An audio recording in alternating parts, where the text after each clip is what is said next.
একজন ক্রিকেট স্ক্রিনের সামনে ক্রিকেট বিশ্লেষণ ও অনুষ্ঠান সঞ্চালনার দায়িত্ব সামলান, আরেকজন খোদ ঝড় তোলেন ক্রিকেটের ২২ গজে। জাসপ্রীত বুমরা ও সঞ্জন গণেশন যেন ক্রিকেটীয় পরিবারের অনন্য উদাহরণ। ২০১৯ সালে প্রথমবার দেখা হয়েছিল জাসপ্রীত বুমরার সঙ্গে, কিন্তু প্রথম দেখার অভিজ্ঞতা একটা বাজে ছিল সঞ্জনা গণেশনের, যে তিনি ভাবতেই পারেননি ২ বছর পর বুমরার সঙ্গে বিবাহ বন্ধনে আবদ্ধ হবেন তিনি।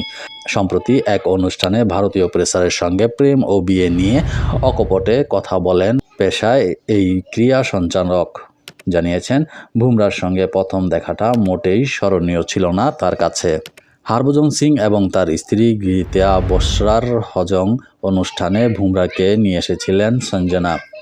সেখানে তিনি বলেন, ২০১৯ বিশ্বকাপের সময় প্রথমবার দেখা হয়েছিল বুমরার সঙ্গে। ভারতীয় দলের অনুশীলনে এগিয়েছিল একদিন। দীনেশ কার্তিক এবং বাকি কয়েকজন আমাদের দিকে তাকিয়ে হাত নেড়েছিল। সেই দলে জাসপ্রীতও ছিল, তবে কঠিন মুখ করে অনুশীলন করেছিল, যেন প্রতিজ্ঞা করেছিল, আমি হাত নাড়াবো না তো বটেই, ওর দিকে তাকাবও না। সঞ্জনা ভেবেছিল বুমরা ইচ্ছা করে তাকে এড়িয়ে যাচ্ছেন, হয়তো তার বান্ধবী বা স্ত্রী রয়েছে। সঞ্জনার কথায়, ওর বান্ধবী বা স্ত্রী থাকতে পেরে আমি আলাপ করিনি।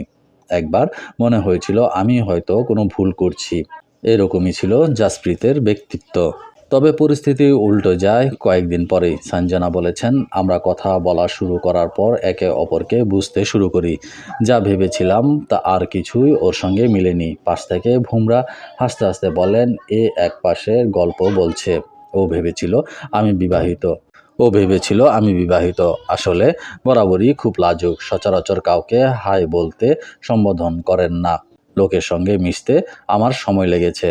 বুমরা আরও বলেন, সঞ্জনা বলছে আমি হাই না বলায় ওর মনে হয়েছিল আমি হয়তো বিবাহিত। এটা কোনো যুক্তি হলো?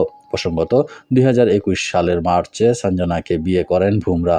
২০২৩ সেপ্টেম্বর জন্ম হয় ছেলে অঙ্গদের।